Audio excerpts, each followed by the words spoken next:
Chapter number 14 negotiation यानी बातचीत की असली ताकत। दोस्तों, क्या आपने कभी सोचा है कि हमारी पूरी ज़िंदगी एक नेगोशिएशन है।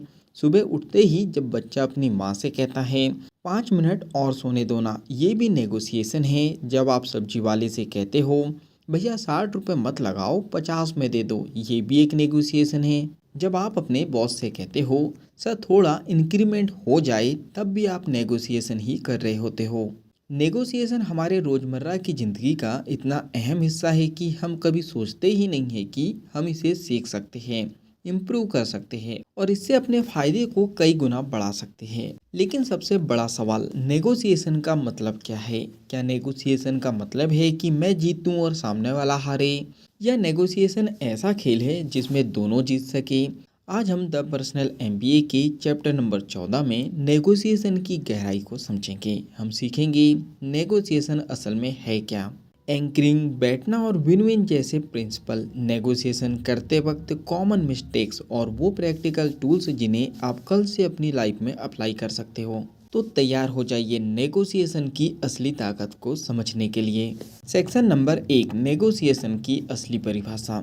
नेगोशिएशन का मतलब सिंपल भाषा में है वैल्यू एक्सचेंज करना। यानी जब दो लोग किसी डील पर बात करते हैं तो वो सिर्फ प्राइस पर बात नहीं कर रहे, बल्कि उस चीज के वैल्यू पर बात कर रहे हैं। उदाहरण, मान लीजिए आप एक लैपटॉप खरीदने चाहते हैं। दुकानदार कहता है 50,000 रुपये। आप बार्गेन करते हो और बोलते हो 45,000 रुपये फाइनल। यहाँ आप प्राइस पर अटके हो, लेकिन असली नेगोशिएशन तब होगा जब आप पूछो क्या इस प्राइस में 2 साल वारंटी फ्री मिल सकती है, क्या बैग और माउस कॉम्प्लीमेंट्री है। अब सोचिए, आपने प्राइस तो वही दिया लेकिन एक्चुअल वैल्यू बढ़ गई। यही नेगोशिएशन की असली ताकत है। जॉस कॉफमैन कहते हैं एवरीथिंग इज नेगोशिएबल, यानी दुनिया में हर चीज़ पर नेगोशिएशन हो सकता है अगर आप सही ढंग से अप्रोच करें।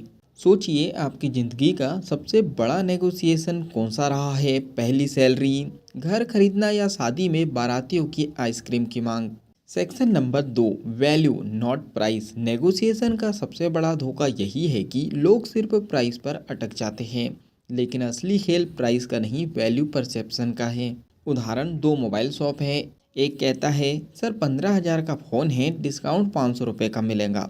दूसरा कहता है सर 15,000 का फ़ोन है, साथ में free earphones plus cover plus tempered glass plus 1 साल की एक्सीडेंटल वारंटी। अब बताओ किस डील में आपको ज़्यादा वैल्यू दिखती है? प्राइस सेम है लेकिन वैल्यू अलग है। नेगोशिएशन हमेशा वैल्यू ड्रिवन होना चाहिए। आप सामने वाले को ऐसा वैल्यू दिखाओ कि प्राइस ऑटोमेटिकली सेकेंडरी हो जाए। याद रखिए, नेगोशिएशन से पहले सोचिए सामने वाले को असल में क्या चाहिए, सिर्फ प्राइस कट या कन्वेंस या security. Section number 3, anchoring power. Negotiation में पहला नंबर बोलने वाला अक्सर गेम कंट्रोल कर लेता है, इसे कहते हैं एंकरिंग। उदाहरण, फ्लैट की कीमत 50 लाख है। बिल्डर बोलता है ये फ्लैट 60 लाख रुपए का है। अब बायर चाहे नेगोशिएशन करे, उसका दिमाग 60 लाख पर एंकर हो चुका है। अगर डील 52 लाख में भी हो गई तो बायर को लगेगा सिर्फ 2 लाख ज़्यादा दिए। लेकिन अगर बिल्डर सीधे कहता ये फ्लैट 50 लाख का है तो बायर उसी फिगर के आस पर बार्गिन करता। एंकरिंग इतना पावरफुल है कि कॉरपोरेट सैलरी नेगोशिएशन से लेकर वेजिटेबल मार्केट तक हर जगह काम करता है। तो अगर आप कल अपने बॉस से सैलरी बढ़ाने के लिए बोलने जाएंगे तो पहला नंबर कौन सा बोलेंगे? सोचिए, और नंबर इतना स्ट्रांग होना चाहिए कि सामने वाला वही एंकर हो जाए। Section number 4, BATNA, best alternative to negotiated agreement. Negotiation का सबसे बड़ा हथियार है बैठना। यानी अगर नेगोशिएशन फेल हो जाए तो आपका सबसे अच्छा ऑप्शन क्या है? उदाहरण, आपकी करंट जॉब में सैलरी 40,000 है। आप बॉस से कहते हो सर मुझे 50,000 चाहिए। बॉस मना कर देता है।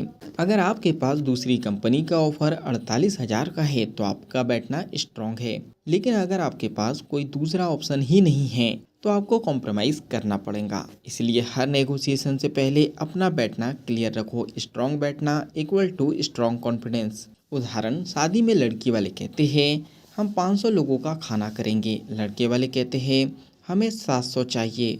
अगर लड़की वालों के पास अल्टरनेटिव वेन्यू या कैटरिंग का ऑप्शन है, उनका बैठना स्ट्रांग है, वरना वो मजबूरी में मान जाएंगे। याद रखिए, नेगोशिएशन में बैठने से पहले 3 बातों की लिस्ट बनाओ। नंबर 1, मेरा बैठना क्या है। नंबर 2, सामने वाले का बैठना क्या हो सकता है। नंबर 3, डील फेल होने पर मेरी मिनिमम एक्सेप्ट करने वाली कंडीशन क्या होंगी। Section number 5, win win mindset. Negotiation का अल्टीमेट गोल सिर्फ मैं जीतना तू हारा नहीं होना चाहिए। लॉन्ग टर्म रिलेशनशिप और ट्रस्ट बनाने के लिए विन विन जरूरी है। उदाहरण, आप फ्रीलांसिंग कर रहे हो, क्लाइंट कहता है मुझे लोगो डिज़ाइन चाहिए 2000 रुपये में। आप कहते हो मेरी फीस 4000 है। अगर आप बीच का रास्ता निकालते हो, 3000 प्लस जल्दी delivery plus revision free, client भी खुश आप भी खुश, win win deal. Section number 6, silence and listening का मैजिक। नेगोशिएशन में साइलेंस सबसे बड़ा हथियार है। ज़्यादातर लोग अनकंफर्टेबल होकर खुद ही ऑफर गिरा देते हैं। नेगोशिएशन में साइलेंस सबसे बड़ा हथियार है। ज़्यादातर लोग अनकंफर्टेबल होकर खुद ही ऑफर गिरा देते हैं। उदाहरण, इंटरव्यू में एचआर कहता है हम 25,000 देंगे। कैंडिडेट चुप रहता है, फिर मुस्कुराता है। एचआर अनकंफर्टेबल होकर कहता है ठीक है 28,000 कर देते हैं। याद रखो, साइलेंस नेगोशिएशन का हथियार है, कमजोरी नहीं। Section number 7, emotional control and body language. Negotiation सिर्फ वर्ड का खेल नहीं है, बॉडी लैंग्वेज और इमोशंस भी बड़ा रोल प्ले करते हैं। अगर आप गुस्से में बोलोगे, सामने वाला रजिस्ट करेगा। अगर आप काम रहोगे, मुस्कुराओगे, सामने वाला सॉफ्टन होगा। उदाहरण, मेले में बार्गेन करते वक्त अगर आप हंसते हुए कहते हो भैया 200 मत लो 150 कर दो, चांसेस ज़्यादा है कि वो मान जाएगा। लेकिन अगर आप गुस्से में बोलोगे 200 ज़्यादा है, लूट रहे हो, चांसेस है डील बिगड़ जाएंगी। Section number 8, practical tool kit for daily life. Negotiation tool kit. Number 1, research करो, मार्केट रेट पता करो। नंबर 2, अपना बैठना डिफाइन करो। नंबर 3, एंकरिंग का इस्तेमाल करो। नंबर 4, साइलेंस का सही यूज़ करो। नंबर 5, सामने वाली की बॉडी लैंग्वेज ऑब्जर्व करो। नंबर 6, हमेशा विन विन आउटकम एम करो। इसे आप कहाँ कहाँ यूज़ कर सकते हो। सब्जी खरीदते समय, ऑफिस में लीव अप्रूव करवाना, फ्रीलांस क्लाइंट से डील करना, शादी में कैटरिंग का बजट फिक्स करना। याद रखिए, नेगोशिएशन सिर्फ डील की कला नहीं, ये ज़िंदगी जीने की कला है। जब आप नेगोशिएशन सीख लेते हो तो आप सिर्फ पैसे नहीं बचाते, आप रिस्पेक्ट, कॉन्फिडेंस और इन्फ्लुएंस भी जीतते हो। तो अगली बार जब आप किसी बातचीत में हो, याद रखो प्राइस नहीं, वैल्यू पर फोकस करो।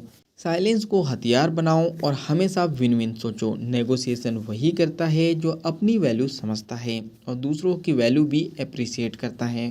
तो दोस्तों, अब आपकी बारी है। कल से अपनी ज़िंदगी के हर नेगोशिएशन को एक नई नज़र से देखो, क्योंकि नेगोशिएशन सिर्फ किताब का चैप्टर नहीं, ये लाइफ स्किल है जो आपकी पूरी ज़िंदगी बदल सकती है।